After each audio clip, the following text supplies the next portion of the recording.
7 signs you're one of the few who can handle demonic vibration. There comes a moment in life when you realize that not all energy feels the same. Some frequencies are light, warm, and familiar, like the comfort of sunlight on your face. Others, however, are heavy, strange, terrifying, and electric, like stepping into a storm that wants to consume you. These darker frequencies are what we call demonic vibrations, not because they are evil in the cartoonish sense, but because they carry a raw, unfiltered potency that most humans cannot endure. They are chaotic, disruptive, and unrelenting, like a truth too sharp for unprepared souls. And yet, there are a few among us who can step into that vibration and not only survive, but learn to thrive in it.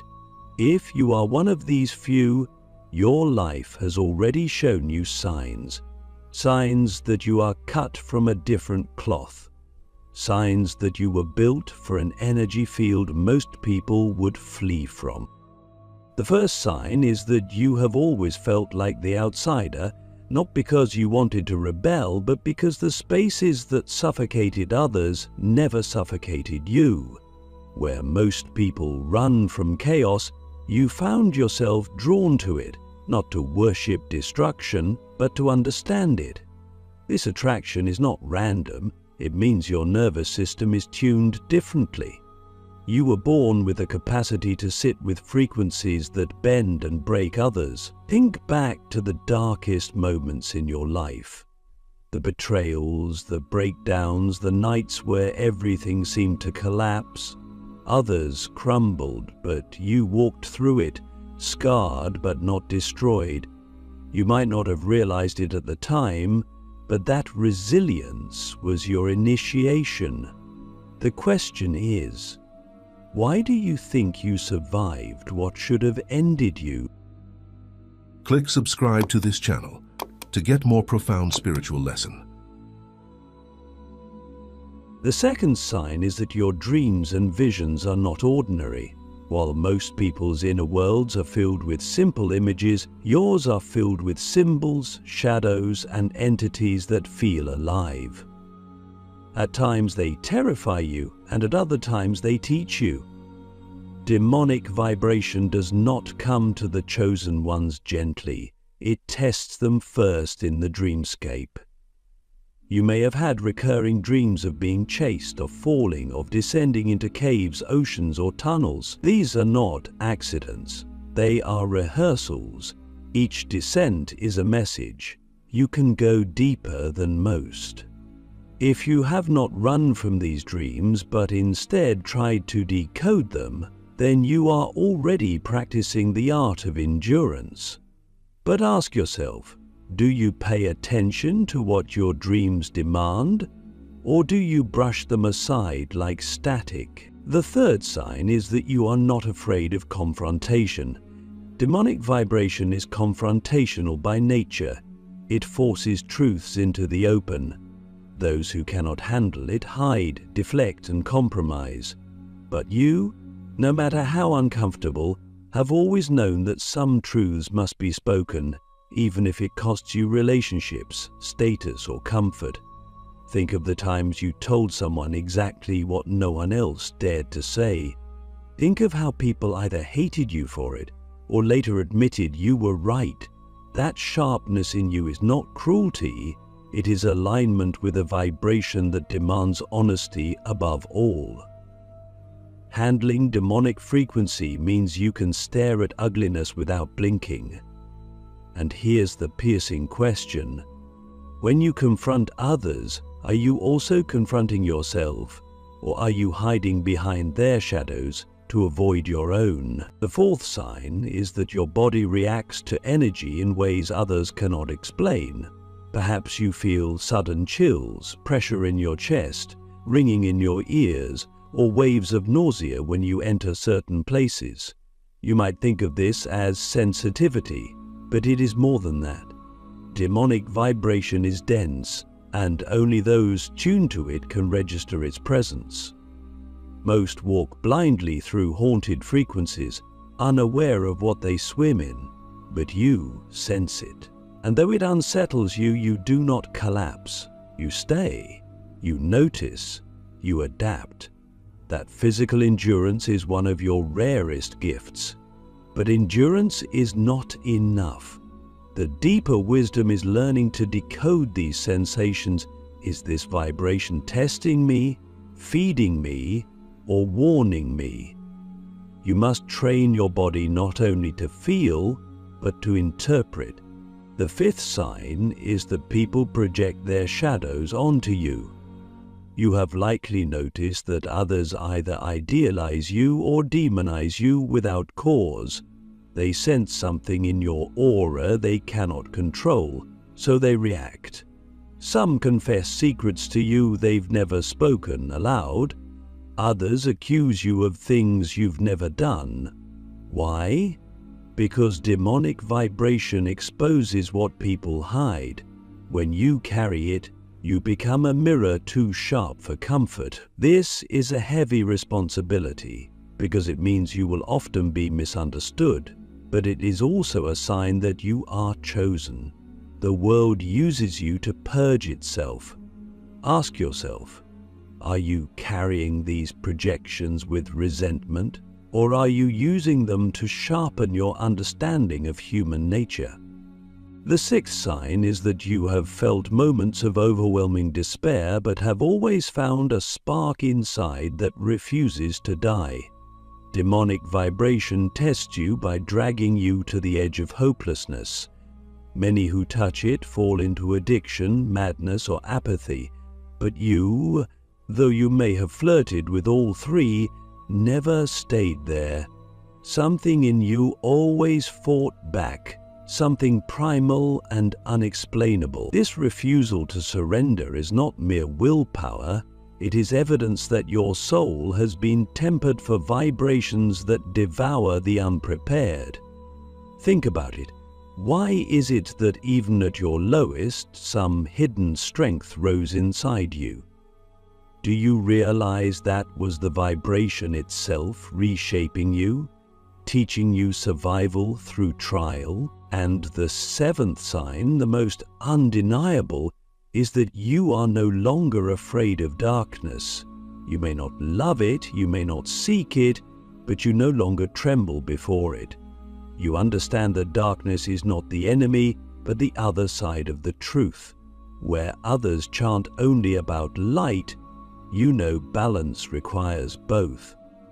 Demonic vibration is not meant to enslave you, but to strip you of illusions. If you can walk into shadow and still recognize your own light, then you are one of the few who can handle it. That ability alone sets you apart from almost everyone. And the deeper question is, now that you know you can handle it, what will you do with it? Will you hide it for survival, or wield it for transformation? We have now uncovered the signs that mark you as one of the rare few, but this is only the beginning. Recognizing the signs is not the same as knowing how to endure the vibration once it seizes you. The next step is understanding survival, how to remain intact when the current intensifies, when the weight of demonic energy presses against your body, mind, and soul without mercy. How to survive when demonic vibration tests every corner of your being, practical shields and radical practices. Survival begins in the body. We talk often of courage and vision, but the first battlefield is the way your nervous system responds to energy. When demonic vibration intensifies, it finds the body's soft spots: unregulated breath, shallow sleep, nutrient deficits, attention scattered like tinder. Your first practice is physiological stabilization. Learn a breathing protocol and use it as a liturgy. Inhale for 4, hold for 2, exhale for 6, then rest for 2. Do this 3 times whenever your chest tightens or your head buzzes. Cold exposure, even a 30-second cold shower, trains your system to tolerate shock and recalibrates fight/flight. Do it daily if you can. Sleep is not indulgence, it is armor. Create a pre-sleep ritual, no screens for 90 minutes, dim lights, a short grounding meditation where you name 3 things you did well that day. When your body is a fortress, vibrations may hit you, but they will not break you. Ask yourself, what small daily discipline could protect you from being overwhelmed this week? Next, survival lives in boundaries. Demonic frequency loves porous lives. People who say yes without thinking, who tolerate toxicity because they hope it will pass. You must practice saying no with a calm voice and no apology. Start with micro-boundaries. Decline 2 obligations this month that drain you but do not serve your growth. Put a visible boundary in your environment. A chair, a rug, a closed door, a physical signal everyone respects. Social detox is essential. Limit one relationship that continually siphons your energy and watch what returns to you. Also guard your inner boundaries.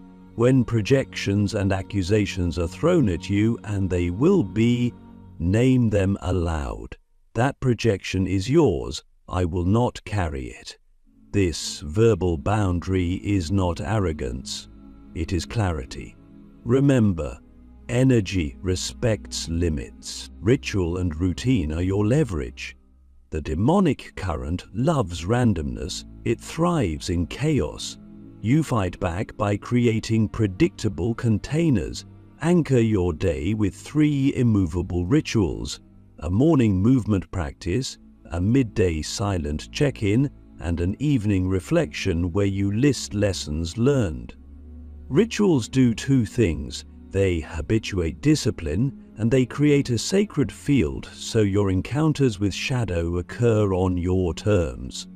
Add a micro-ritual for purification: sage, a bowl of salt, or simply splashing water on your face with intention while saying, "I clear what is not mine." These acts are not superstition. When backed by intention and repetition, they change your neurochemistry and mark the transitions the psyche craves. Training discernment is the art that separates survivors from victims. Not every disturbing image, voice, or encounter deserves engagement. Learn to ask 3 calibration questions fast. Is this mine? Is this true? Does engaging help or feed it? If the answer is no, close the door. Practice this with small triggers first: a negative comment, an impulse to react on social media, and then apply it to the larger assaults of vibration. Keep a daily log for 2 weeks. Note when you engaged and how it landed. Patterns will emerge. Discernment is a muscle. You build it by refusing to reflexively respond. Community anchors you, but does not rescue you.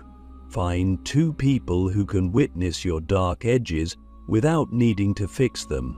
One pragmatic, a friend or coach who gives structure, and one soulful, a peer who understands initiation language. Have a protocol for when you are near collapse. A 24-hour check-in call, a food delivery plan, a short list of grounding songs. Isolation amplifies vibration. Trusted mirrors dissolve distortions. But remember, not everyone should see everything. Use discretion. Finally, the highest survival practice is translation, turning what attacks you into a craft that protects others. When a wave of demonic vibration hits, journal for 20 minutes and then distill 2 sentences of guidance you would give someone else in that storm. Repeat until you can teach others how to breathe through it, how to set a boundary, how to sleep. This alchemy converts trauma into curriculum and makes your endurance generative rather than merely personal. So I ask you plainly, which of these survival practices are you already doing? And which one will you commit to for 30 days? Choose one, start tomorrow morning, and report to yourself without judgment. The tests will come. The question is whether you will be a vessel that breaks or a vessel that holds. From endurance to mastery, how to use demonic vibration to forge unstoppable power. Endurance keeps you alive, but mastery turns survival into strength. It is one thing to hold your ground against demonic vibration, but it is another entirely to bend it, wield it, and transmute it into something that others can feel as clarity and force.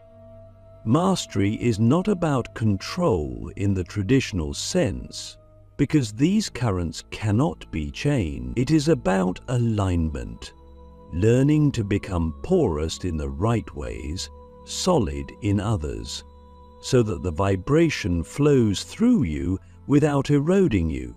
Most people break because they resist or they collapse. You must learn the third way: partnership. The first law of mastery is transmutation. Energy cannot be destroyed, only redirected.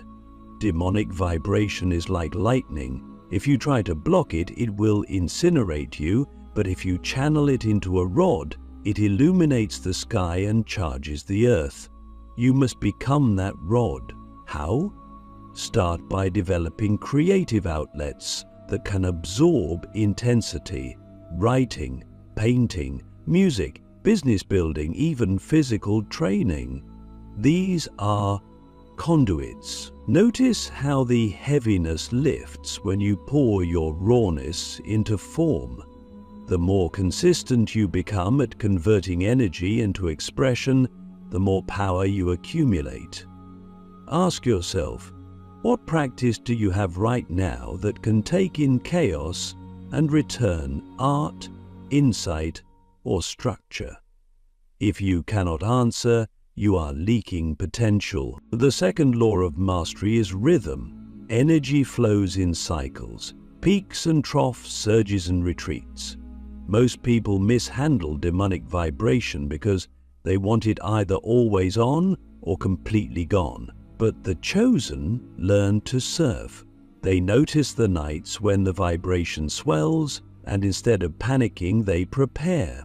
They fast from distractions, clear their schedules, and welcome the surge. Then, when the wave passes, they rest deliberately. Mastery means you no longer fight the tide. You anticipate it. Keep a calendar of your moods, dreams, and bodily sensations for 3 months. You will begin to see a pattern. That pattern is your rhythm. Once you know it, you can plan your life around it instead of being blindsided. The third law of mastery is confrontation.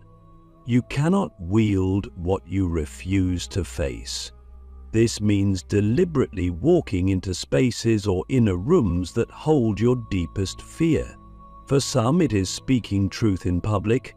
For others, it is sitting in absolute darkness for hours. For others still, it is recalling a memory they swore to never touch again. Each confrontation is a training ground. The demonic current feeds on avoidance. It loses grip when you turn toward it. Make a list of 3 fears you avoid. For each, design one small act of confrontation in the next 30 days. By doing so, you carve channels for vibration to move through rather than against you. The fourth law of mastery is service. Handling demonic vibration is not a private prize, it is a collective tool. When you stand in its presence and survive, you radiate stability that others cannot explain. You must use that stability as medicine. It might be mentoring someone who is unraveling, speaking words of truth when others are silent, or leading a project that others are too afraid to attempt. The point is not to flaunt your strength, but to let it ripple into the world. Otherwise, the energy stagnates in you and becomes poison.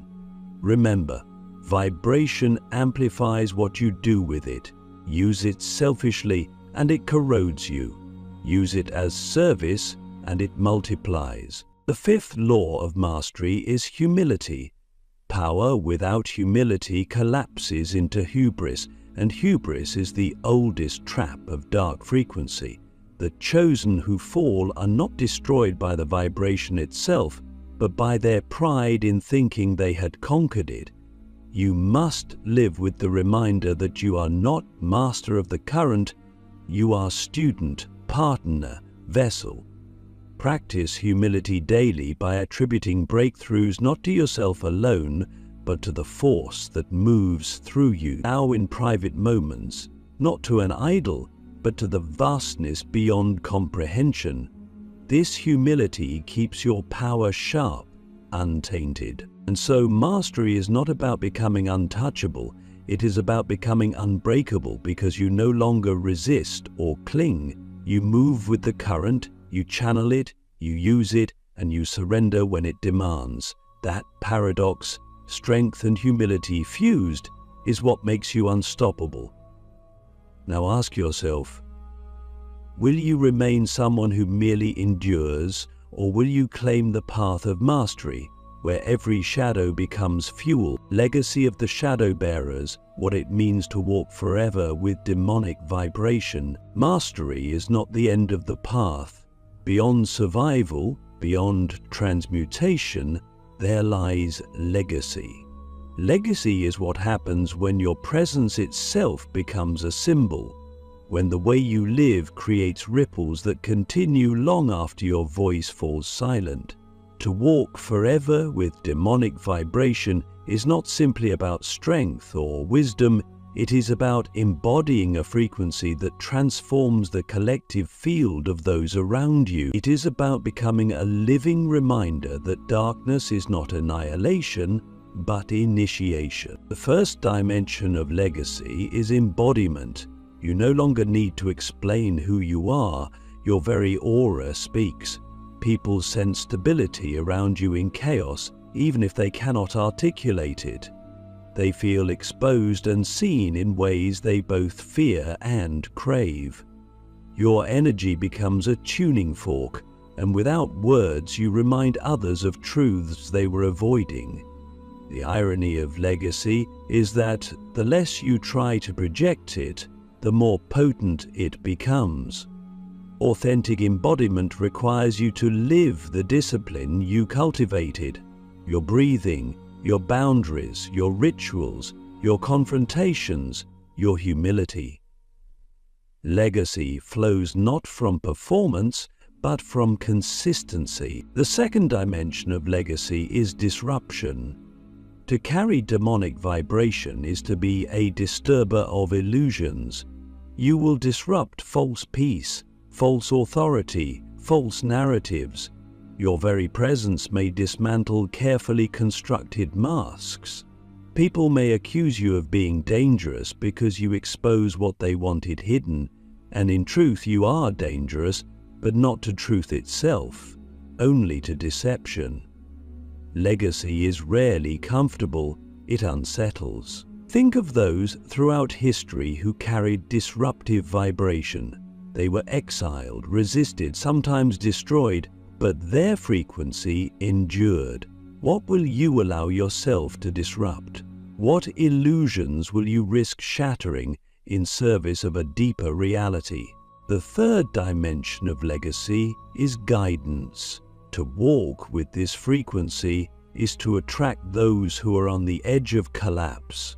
They will come to you because your presence feels like both mirror and medicine. You are not their savior, but you are a signpost. Guidance here is not giving answers, but offering perspective, helping them see their shadow not as curse, but as initiation. Sometimes guidance is silence, sometimes it is fierce truth, sometimes it is simply sitting with someone in the storm without running away. Legacy is measured not in how many followers you have, but in how many lives you steadied at their breaking point. The fourth dimension of legacy is humility.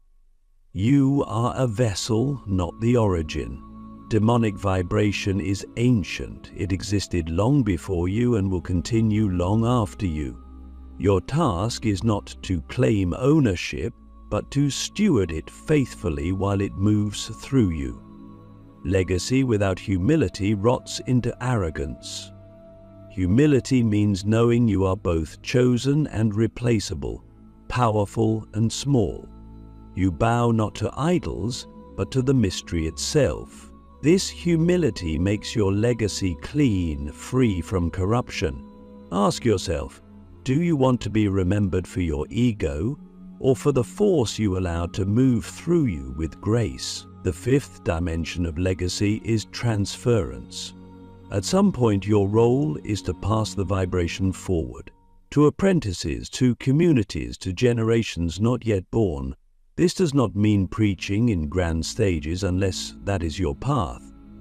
It means living in such a way that others can see the practices, the courage, and the integrity required to handle the current.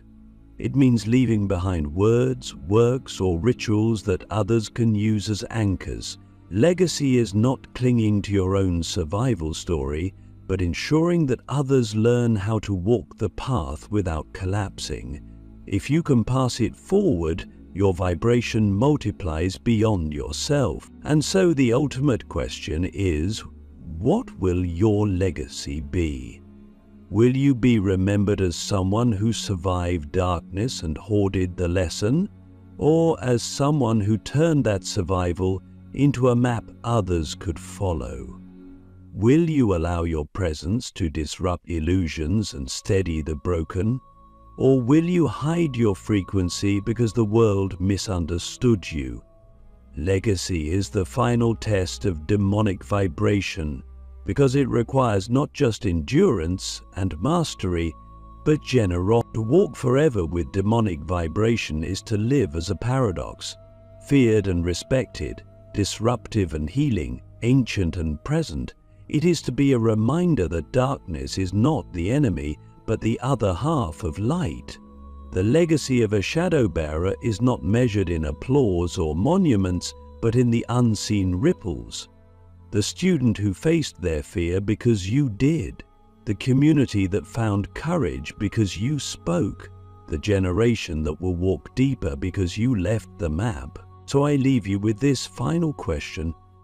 When you are gone, what trace of your shadow and your strength will remain in this world? Answer it not with words, but with the life you live from this moment forward. That is the true legacy of one who can handle demonic vibration.